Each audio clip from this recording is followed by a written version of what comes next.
Thank you, Jens. Well, that was good. lively. That was very lively. What is this open chat stuff?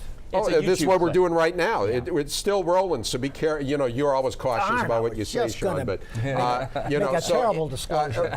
Is there anything besides the taxes I want to ask you about? Anything else that you think would have been great to underscore or to mention? You know what? I love tax cuts. I think they're terribly important. I think that's, you know, the Trump economy is something we haven't talked about. I mean, with all the attacks, I mean, there's still some people that are scratching their heads with the greatest robust economy since World War II in many levels, the best employment picture for blacks and Latinos. This ought to be the crying opportunity. Trump will talk about something else that kind of diminishes that picture, but this is a fantastic, healthy economy that's in all parts of America. That ought to be the greatest winning issue of all time. Yeah. For some reason, we're getting bogged down with kind of personalities. He said, she said, the attacks against Kavanaugh, which, by the way, the Democrats think it's going to stimulate their women to vote more, is a terrible bullet for them, because finally it's going to awaken the conservatives to show up on election day. The attacks against Kavanaugh is so brutal, so unfair that it is. My friends are outraged by it. Well, as we speak, of course, you know, by the time many people see this discussion, they'll know what Kavanaugh and his accusers said, because that's going to happen this coming Monday. So anyway, I don't know. Is there anything you wanted to say about the Kavanaugh Shawn, thing? Or, well, you know? just to Shawn's earlier point about taxes and the economy, what really fascinates me is just how all of a sudden, for the Republicans, my Republican friends don't really make a big deal about major deficits anymore. I mean, we're talking about by the end of the year, a deficit that's 75% of the GDP, an economy that's a deficit that will be the size of the economy within 10 years. This is something our kids and our grandkids are going to be paying for. It's not a big deal. Why am I the one? I love that. He sounds like a conservative 20 years ago. Right. Well, and so let me tee this up for Shawn now. I don't think the Democrats are going to You know what? better, This is my observation on that. When it comes to the political establishment, there is no longer any such thing as concern for the deficit. No. Okay. No. Free trade is the other issue, which pains me as kind of a fiscal conservative very much. But on the Republican side, when it comes to cutting taxes or funding defense, they have no concern about the deficit.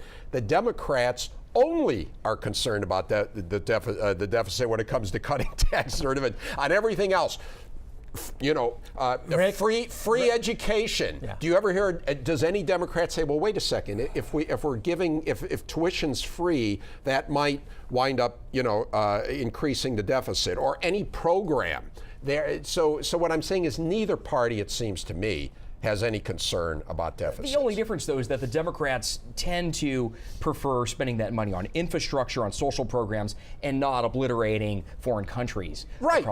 And so, I mean, that's a kind of a pejorative way of saying it. But yes, you're right. But neither one really cares because they want to spend the money on what they want to spend it on. Yeah. Do you disagree with that? You know, we talked about deficits for years. One of those amorphous concepts that people can't even put their hooks on, or can't even appreciate, and it's something that, you know, I've decided, you know, trying to fight. It's a windmill struggle, and at this point, national security, which is not destroying other countries. Trump's actually quite much an anti-militarist, and at least he got rid of ISIS, and you know, with relatively little firepower required. He just had the will and determination.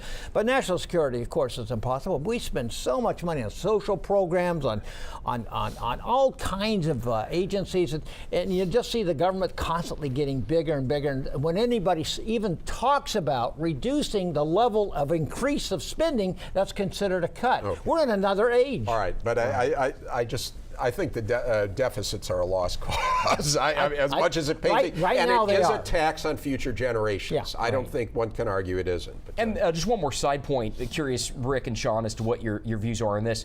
I've noticed that in recent polling, John Thomas, for example, just released a poll that shows that Steve Poizner is actually doing well in his race for insurance commissioner, and he's running as an independent. So Thomas is making the argument that maybe that's the only shot that Republicans have, and if Poizner wins, maybe we'll see a lot of other Republicans change their registration when they run for statewide office in years to come. Just a unique point. I like Steve a lot, and I wish he was running as a Republican, but I'm glad he's going to be winning. Yeah, so just to circle back on the point about the taxes, I wanted to ask you on this, Mike, on the Mimi Walters Katie Porter race. I think it's kind of interesting. Katie is really going, Mimi is promoting herself that she voted for the tax reform, the tax cuts, that this is putting money into people's pockets. She's got some very interesting ads in that regard. Katie Porter going after her. And I think the Democrats have felt, and they're seizing on something which is sort of a little quirk and how the tax cuts affect California, that a lot of upper middle class and wealthy homeowners, which includes a good chunk of Orange County, they actually got hurt because they lose a lot of their mortgage interest deduction. And so that for a lot of more so Californians in the country as a whole, there are people who actually are not going to make out on the on the tax. Now, a lower middle working class people in California will make out in general, but there are some that aren't, such as in the Mimi Katie district, and Katie's playing on that.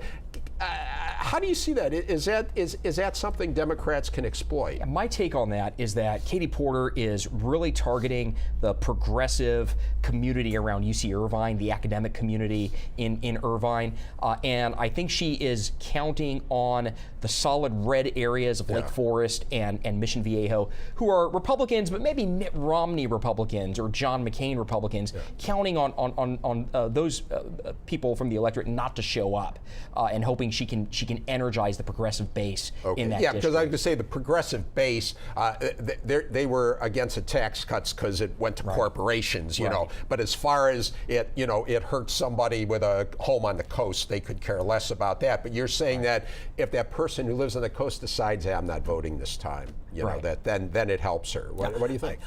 Listen, it sounds like Mike's making a concession already for Katie Porter, and I fully accept it. If you're depending on the progressive community at University of California, you're in a lot of trouble. Remember, half the students are not even politically engaged, and so they're not that progressive. No, I like that. Dana Rohrabacher voted against that tax, and he was worried that his homeowners in Newport Beach were going to be looking at the stupendous, immediate, huge inability to reduce their taxes with their home mortgages. It turns out not many people are paying attention to it. Either it's such a hidden kind of a tax that people aren't even feeling it, and the few that are feeling it, that's not the most important issue on their agenda. So it turns out to be a big nothing. It's like the deficit. Oh my God, what is it? It sounds terrible, but who cares? Maybe I'm naive, but I do know a couple of Republicans who said, this hurts me personally, but I like the idea of the tax cuts. Overall, it's good. I think it's good for most people. Those are so I'm okay. Good But you know what? Stay with them. But they are few and far between. Everybody at the end of the day, where's mine? Yeah. Where's mine? All right. So I guess maybe on that note, we'll end it again. Nice meeting you. You know what? Just before I just thought something. If you don't mind, you don't have to answer if you don't want to. What's your best guess? Those four races. How many flip? I think Mimi's in the best situation, so she gets reelected. Young Kim is now in the Monmouth poll that just came out. She's now beginning to show space between her and Cisneros, and she's got a lot more in the campaign. A huge operation. Yeah. There's a Mandarin speaking. All right. Okay. All right. So Dana Rohrabacher. It's a tough race. But it's 40% Republicans, and 90% of them are with Dana. So I think that's good. Hardiky's got a heck of a challenge, and we'll see if Orange County is going to overcome the deficit she might have in San Diego. Okay, so I take that. You're not saying that, but I interpret that 3 out of 4. And I'm not saying that. I know you're not saying that. 4 out of 4. I think out of those 4 races, it'll be a victory for Democrats if they can win 2 or more. I think that Levin is a favorite to beat Harkey in South County. It's going to be tough for Ruta to beat Rohrabacher or for Porter to beat Walters, just because there's such an advantage in terms of registration. But I think it's going to be close in the Ruta-Rohrabacher race, and Ruta may be able to edge that out. And if you would have asked me before the primaries, I thought that a Democrat had a very very good chance in the race in the 39th. Young Kim is a very, very strong candidate. She's established in the community. She's a former state assembly person, has experience with Ed Royce. So that'll be a tough one, and I think that could go either way. Right. So again, you're not saying it. I'm interpreting yours as 2 out of 4, but Correct. we're not sure where they're coming from. Exactly. Right. Okay, gentlemen, thank you very much. All right, great Thank stuff. you, Rick.